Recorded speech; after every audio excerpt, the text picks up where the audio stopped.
In a lot of my content, I reference the Arcturians.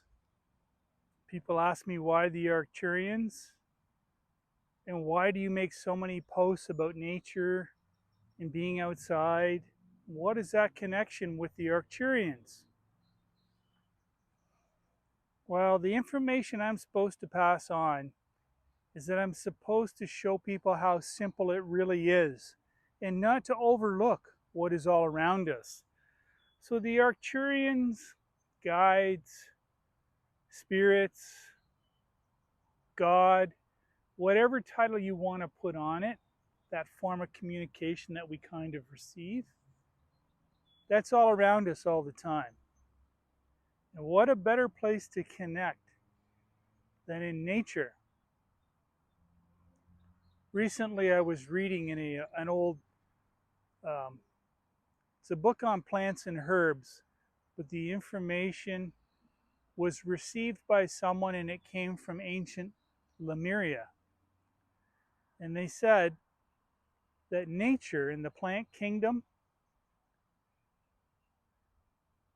we can only evolve so far. Nature and the plant kingdom are instrumental in carrying us through the path of evolution, through the path of ascension.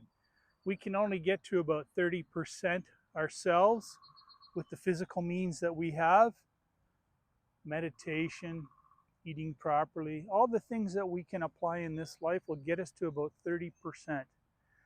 The other 70% comes from nature, that interaction with nature.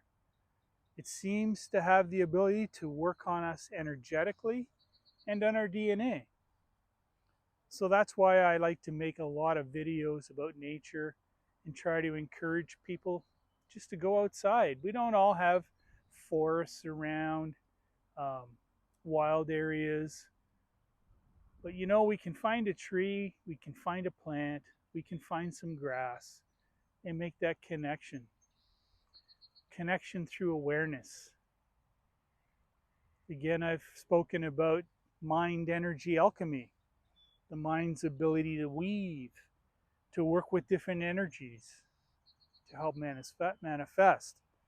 So if all we had was a tree, if we can focus on that tree, a connection is made.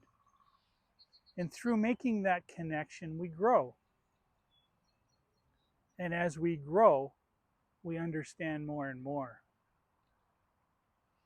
So that's why the Arcturians, nature, plants, herbs.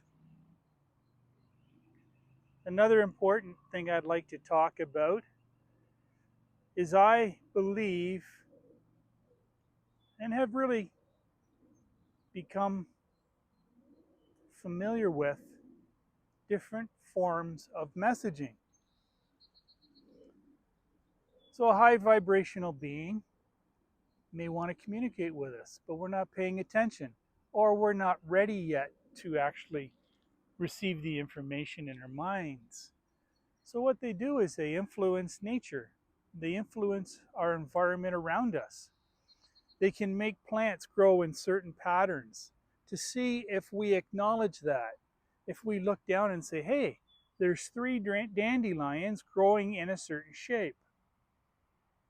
So then we can find out what dandelion means, we can find out what 3 means, and we can find out what the shape means and pull a message together.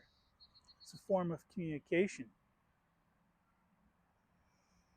So as you go through your day, it'll be those little things that jump out at you, maybe a stone on the ground, maybe a tree with a broken branch, maybe 3 birds. This is all information. Animals specifically, if you see animals doing unique things, for example, you go out and you are fortunate enough to drive a car, and there's a squirrel right on the hood of your car.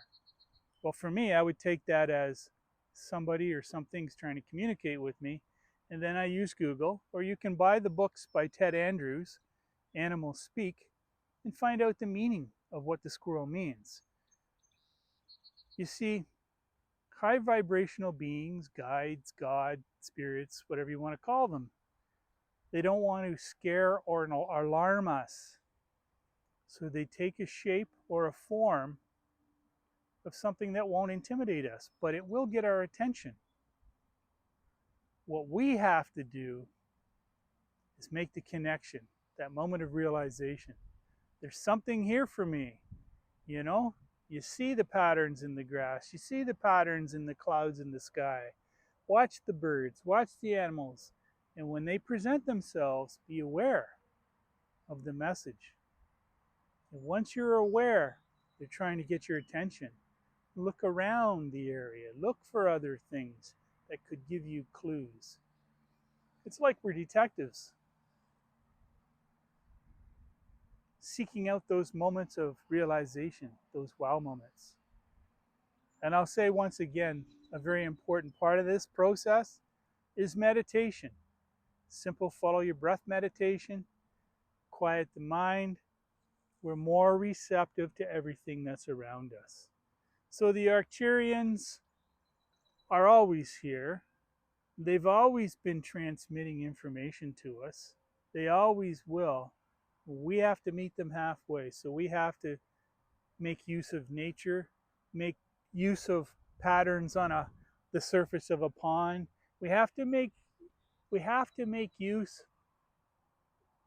of everything around us to hear that message sometimes. And trust me, as you become more familiar with this process of this trying to get your attention, it becomes clearer and easier to understand. So thank you for letting me share this with you. I'll share more thoughts as we go. And really, it's an exciting journey.